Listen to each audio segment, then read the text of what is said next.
Ina ni mukadzi mutete. Mukadzi mutete anobowa. Ukamukundira kudai maoko ako anozoka kwarotongoruweka. Saka unoda akaita sei? Ndoda mujaini. Mujaini ndiye anodi? Ukarimukundira kudai. Unyatsora pari munhu ane ndafa. Anenge ari hwani ndiani? Ndiye. Ko hafu? Ndini. Iye mukadzi mutete. Ukatanga ukisala makawanda kuseri kwetoilet. Akadona. Panotonzwa kuti panichadonha pasera. Vanokonzwa kuti ko. Hakuna chinhu kuseri kuno. Mujaini akadona. Mujaini akadona. Haanzwike. Vanongoona guruva. Ameno chatsva kuseri. Uye mukadzi mutete.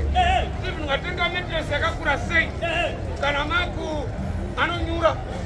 Wozopesa mudhodho ndiri kuno huyo. Aiwa musenge. Hakuna iwe. Vandula. Akadaro. Ndonakidzwa nechinhu hani mwana mai. Unonakirwa nei? Mwana ukengaisa muno muZimbabwe. Chine malanguages akasiyana siyana. Chokwadi. But chinhu hani chakangondirwadza. Ana Samtoko wakadisqualifyiwa pakuimba national anthem. Uyo ana Samkoto. Iwe Samtoko. Kero kokaripo. Shaman. Yes. Angaina competitions okamtoko nemuno muHarare. Samtoko nemuno muHarare. muHarare wakadzina majaji. Yes. Imaima munofarira panational anthem. All right. Ndokubva wati.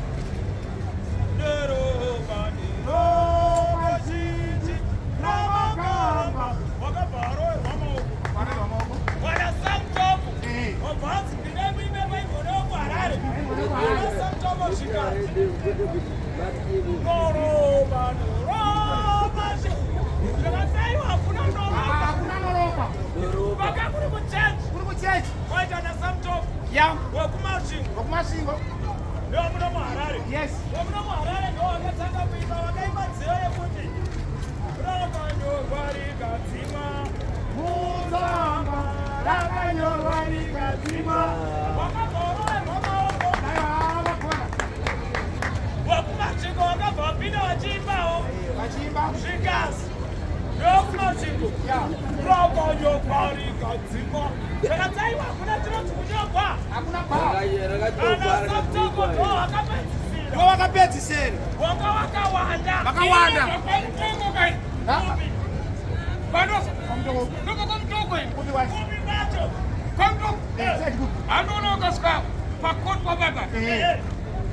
Anokuziva. Orwane haiwe dhastireri. Vosvika pasanyati. Unodzika nedhastirori yeke. Vosvika pamanina. Vakudanosvika pakazangarare kudai. Nenge pakona pani pakadhanya. Aiwe. Kuna shinda. Hakuna mtoko yakadaro. Vakudanosvika kuchimango. Aiwe. Nenge kuchipinge. Hakuna ningine yakadaro. Ukadaro ukadaro. Karoi ukadaro. Karoi ukadaro. Kenda. Bhazi rekwenyu ndokwarindara. Vakamborikwira. Rotenderera neko. Tongoni makorokoto. Azotizira mwana uya. Ndakakumba iwe. Vatozoenda kune kuhopi here uye.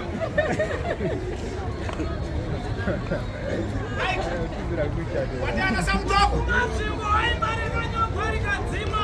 Ikati vese vari kurekodha vatipa madhora hapana chakaipa. Ari paka unyebe. Vari kurekodha vese kutai madhora. Hapana nokuvarwadziwa nezvoi. Uyewo madhora. Mama hamuna kunzwa chishona munzwa chirungu. Taura nechirungu. Hagadziri kuya mamanja. Vese vari kurekodha kuya madhora. Madhora izvo. Tokuronga utakila sakadona tipe dhora.